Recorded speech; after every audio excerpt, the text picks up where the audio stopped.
आज 5वें दिन के प्रशिक्षण सत्र में हम आपको बताने वाले हैं कि वार्ड सदस्यों द्वारा क्या क्या सावधानियां बरती जानी चाहिए।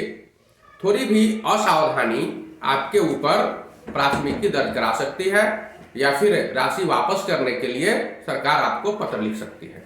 तो थोड़ी सी असावधानी के कारण आप परेशान हो सकते हैं। आप असावधानी मत बरतें, आप बहुत सावधान रहें, क्योंकि आपको जब मालिक बनाया गया है और आपके हाथों में सत्ता सौंपी गई है, आपके हस्ताक्षर से राशि खर्च की जा रही है, तो गलती आप ही से न होगी, आपके विरोधी से थोड़े हो सकती है। ऐसी परिस्थिति में आपका विरोधी अगर सक्रिय है तो वह आपको परेशान कर सकता है, इसलिए आपको सावधानी बरतनी चाहिए। आपका निर्वाचन चूंकि लोकतांत्रिक तरीके से गुप्त मतदान प्रणाली के द्वारा किया गया है और आप अपने वार्ड के सफल और लोकप्रिय व्यक्ति हैं, अतः आपको शपथ ग्रहण करने के बाद से ही बहुत सारी सावधानियों को बरतनी पड़ेगी। यदि आप हमारे द्वारा इस प्रशिक्षण सत्र में जो सावधानियां बताई गई है उनका अनुपालन करेंगे तो निश्चित रूप से आप हमेशा सफल रहेंगे और आपको आपका कोई भी विरोधी परेशान नहीं कर सकता है।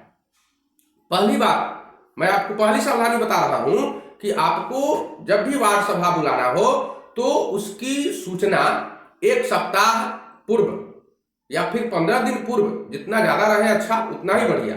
1 सप्ताह से पूर्व रहे तो ज्यादा अच्छा। तो 1 सप्ताह या उससे भी पहले एक लिखित रूप में रजिस्टर में लिखकर और प्रत्येक व्यक्ति से घूम घूम कर हर घर में तो निश्चित रूप से दस्तखत करवा ले उस पर।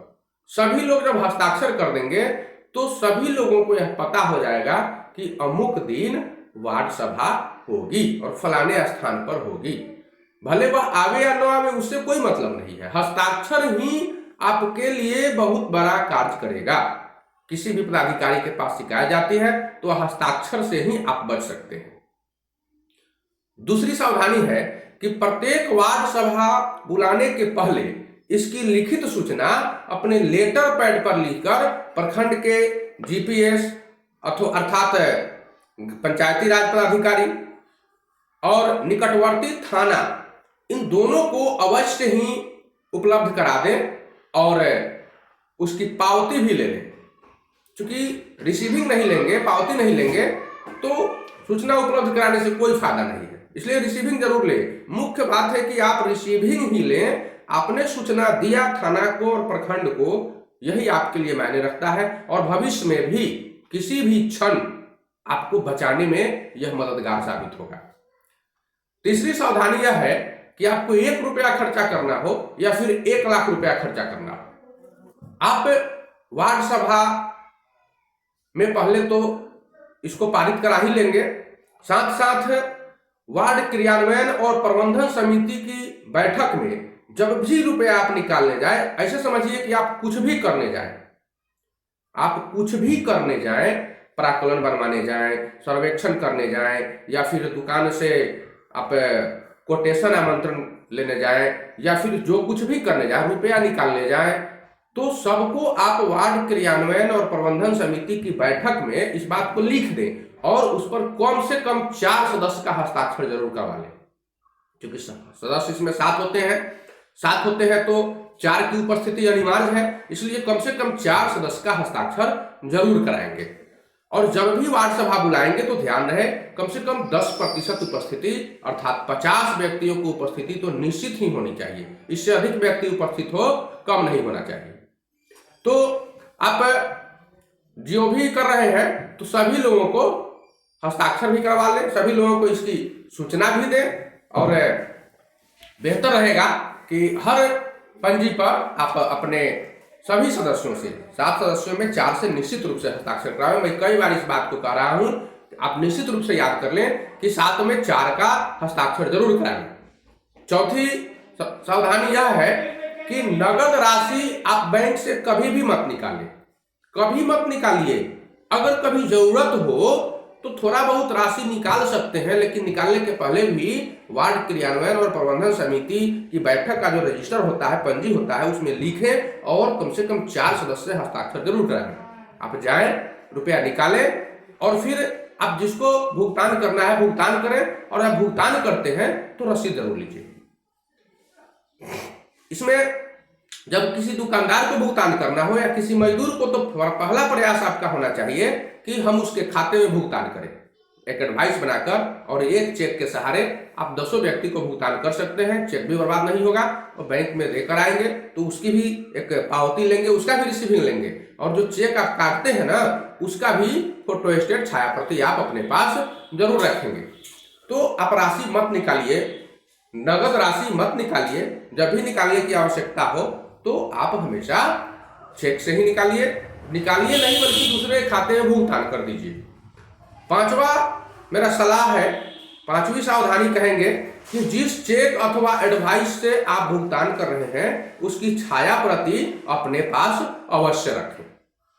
छठी सावधानी है कि जिसको भी भुगतान करें उससे आप बिल वाउचर जरूर लें, कोटेशन भी लें, बिल भी लें, वाउचर भी लें, ये सब कुछ अवश्य लें। मजदूरी का अगर आप भुगतान कर रहे हैं, जैसे मान लीजिए किसी का ठेला भाड़ा आप देना है, 150 रुपया देना है, तो 150 रुपया का ठेला भाड़ा वाला रसीद लेकर थोड़े चलता है, रिक्शा वाला रसीद लेकर थोड़े चलता है। तो ऐसी परिस्थिति में एक सादा पेपर लेंगे और उस सादे पेपर पर लिखवा लेंगे, उससे लिखवाएंगे कि मैं फलाना पिता फलाना ग्राम पोस्ट यहाँ वहां का निवासी हूँ और मैंने इनका यह कार्य किया है और इसके बदले में मैंने इतनी राशि का भुगतान नगद पाया है, ऐसे लिखवा लेंगे और नीचे उसका हस्ताक्षर जरूर कराएंगे। और ज्यादा अच्छा रहेगा कि आप उस पर एक रेवेन्यू टिकट साट दीजिए, राजस्व टिकट, और तब ऊपर से हस्ताक्षर कराइए, यह आपके लिए ज्यादा वैल्यूएबल रहेगा। सातवीं सावधानी है कि काम जब आप करते हैं ना तो आप स्वयं के स्तर से कराइए।